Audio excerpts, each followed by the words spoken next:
Let me show you how to change your horizontal videos to vertical videos in 3 simple clicks using Premiere Pro.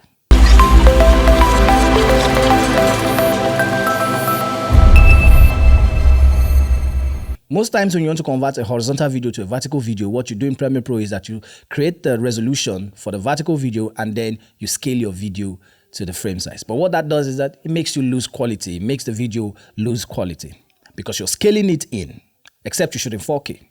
Premiere Pro makes it easy to do this without losing quality because you're not scaling the video. So how do you do it? Open Premiere Pro, create your sequence and edit your video. Just edit the video completely horizontal as it is. When you're done with your editing and you're satisfied with it, make sure that the sequence is active. Then go all the way up to sequence. Click on sequence. Go down to auto framing. Select auto framing. Click here and select vertical 9:6. Voila! Your video is automatically converted to a vertical video. Easy peasy. Now you can thank me. Follow for more tips on filmmaking, cinematography, and content creation.